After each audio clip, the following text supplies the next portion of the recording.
Oi, pessoal, bom dia.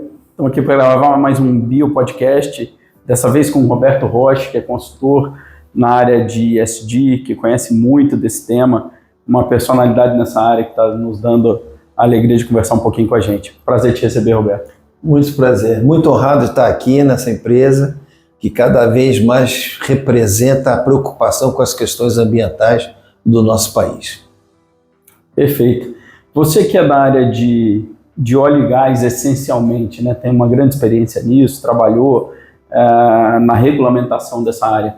Como é que você acha que a legislação brasileira funciona em comparação às outras no mundo e o que você imagina que pode ser melhorado aí em termos de combate a acidentes com derramamento de petróleo? Muito bem colocado. O Brasil ele é excelente em legislações. O CONAMA, onde eu fiz parte, participei da construção do CONAMA 398, 273 e 306, que são específicos para as questões oleosas e desastres de óleo no Brasil, né? Foram muito bem elaborados. Não é porque eu participei, foi contribuição de vários grupos de estudo, né? Então, em relação ao mundo, nós somos muito bem adiantados. Agora, infelizmente, por um lado, tem certas legislações que não pegam ou existe um desconhecimento de quem atua nessa área. Com o advento do ISG, ele começa a tomar uma proporção que já deveria ter começado, que já vamos falar que vai praticamente quase 30 anos dessas resoluções, né? Começam a surgir e serem cobradas, principalmente pela questão do mercado financeiro. Hoje o mercado financeiro ele não admite mais investir em empresas que não têm preocupações com os seus impactos socioambientais dos seus ativos ou operações. E com isso essa legislação começa a ser cobrada com extremo rigor. Perfeito. Ainda nessa linha do ESG, Roberto, a gente percebe que a grande parte das empresas que lidam com acidente terceirizam esse processo, o que é natural, são empresas de serviços que são contratadas para fazer a remediação no caso de um acidente. Nós aqui na BioBlue Response, a gente produz uma linha altamente eficiente para esse combate, a linha que a gente chama de EcoFast, que é um produto mais rápido e mais eficiente em termos de quantidade de óleo absorvido. Como é que você vê esse processo, né? O quanto o produto pode influenciar na remediação de um acidente e como é que você acha que a gente consegue gerar valor para essas companhias a ponto delas pensarem em remediar mais rápido os seus acidentes, reduzir impactos como penalidades, multas e o próprio dano ao meio ambiente, que é a questão mais grave? Excelente ponto levantado. Se nós formos verificar, o ISG começa a surgir nos anos de 1960, quando a Bolsa de Valores americana, SEC, Securities Exchange Commission, começa a cobrar das empresas a preocupação com seus impactos socioambientais. Na década de 70 e 80, nós vemos grandes empresas mundiais quebrarem, falirem, por falta de observar a questão dos seus impactos socioambientais e suas consequências. Com o produto de vocês, que eu agora estou aqui em loco, visitei a fábrica, vi a produção, vi como é que funciona, o que eu posso transmitir?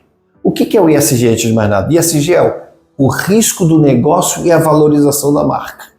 Então, hoje, uma empresa que não presta atenção nessas questões, não na questão do seu serviço, mas na questão dos seus produtos que são utilizados, respinga na reputação e na margem dela, que é exatamente o que o mercado financeiro e as seguradoras não querem. Quando o Banco Central Brasileiro edita Resolução 139, quando a SUSEP edita a Portaria 666, ela fala, se vocês querem que renove o seu seguro, se vocês querem crédito acessível, vocês têm que se preocupar com as consequências quando acontece algum equívoco ou algum sinistro que gere um impacto socioambiental muito grande na sua comunidade.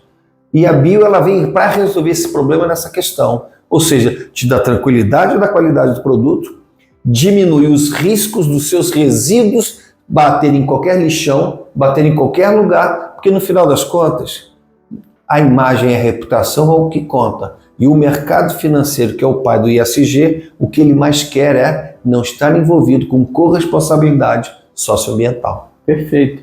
E aí, Roberto, você está me dando a chance também de fazer um comentário aqui, né?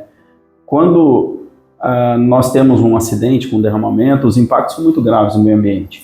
O custo do produto, essencialmente, é muito baixo.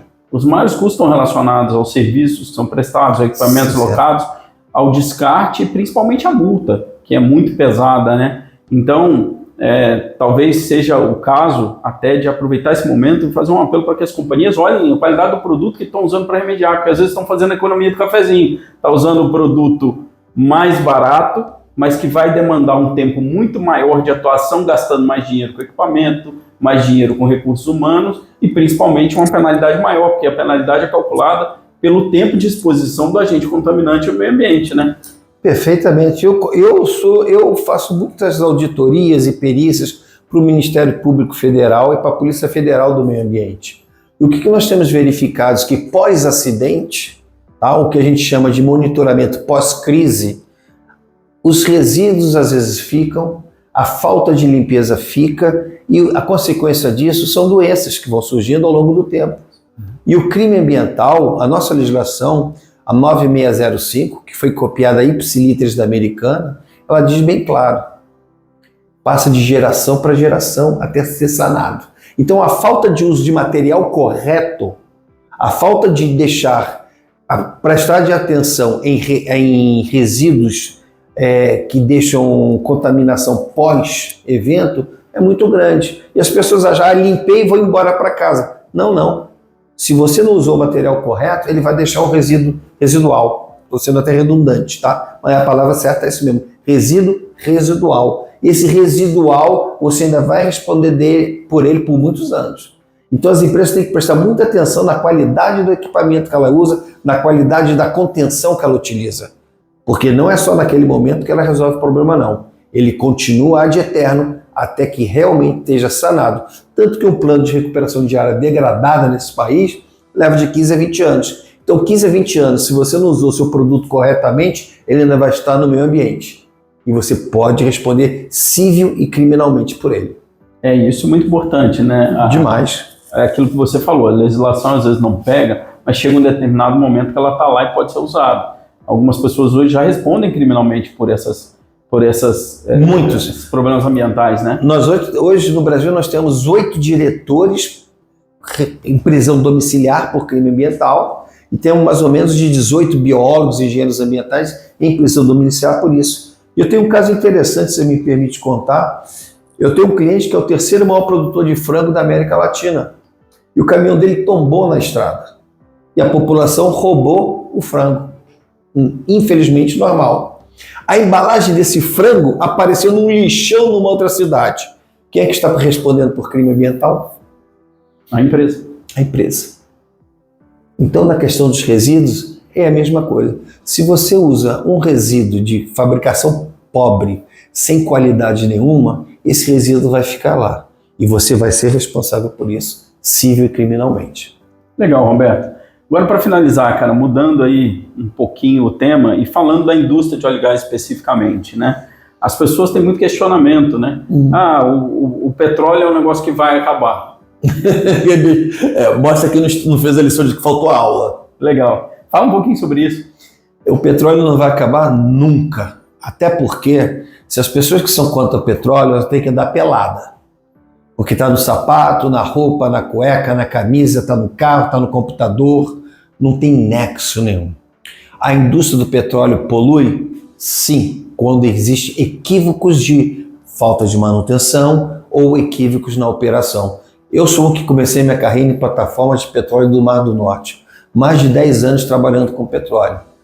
Aprendemos a conviver com isso, mas não podemos esquecer o seguinte, que a tecnologia para a prevenção dos acidentes, para a limpeza do acidente, cresce numa proporção praticamente de qualquer tecnologia de colocar um foguete em Marte. E é isso que as pessoas não comentam. Porque ele polui como qualquer negócio polui. Você já está vestindo uma roupa, você já está poluindo, querendo ou não, porque vai deixar resíduos dessa roupa. Quando foi feita essa roupa, criou resíduos. Petróleo é a mesma coisa. Agora o petróleo é fundamental. E não esqueça uma coisa.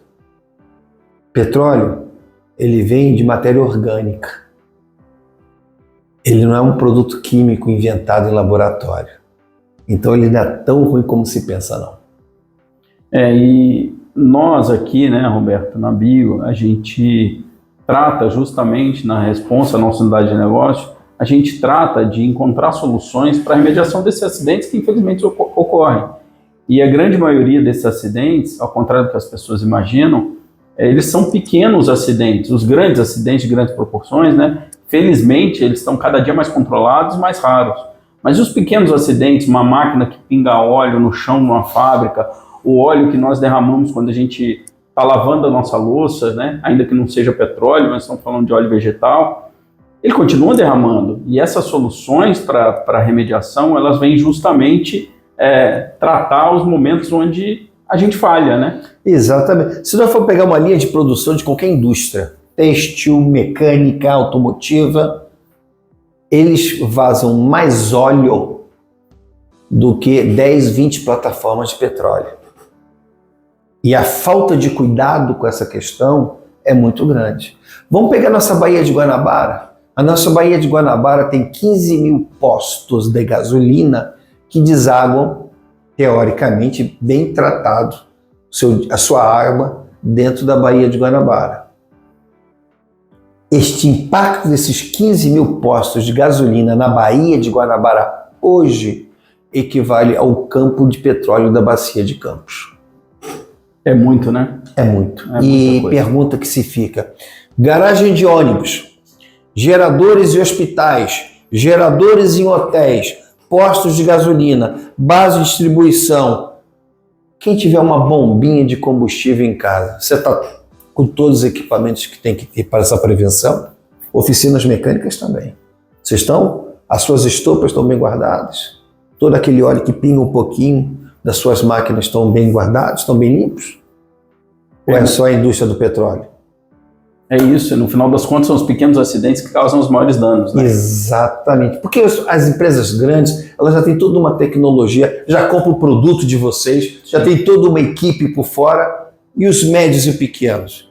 O advento do ISG, por que o ISG ele causa um impacto muito grande na cadeia de valor? Estamos falando de cadeia de valor. Sim. Porque o maior cliente começa a obrigar o médio e o pequeno cliente a se adequar.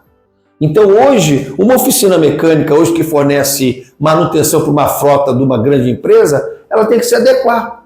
Porque ela sabe, se ela não se adequar, aquele óleo, estamos falando de óleo, sim, ou pode ser outro qualquer produto tóxico, se impactar o meio ambiente, a empresa que está comprando, de acordo com a nossa legislação 9605, artigo 54, ela é corresponsável civil-criminalmente. Por isso que os bancos hoje atrelam juros às empresas que estão ou não se adequando ao ISG.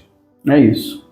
Ô, Roberto, obrigado pelo seu tempo. Obrigado a você pela chance e a oportunidade. Foi um prazer estar contigo aqui. Prazer todo meu. Muito obrigado.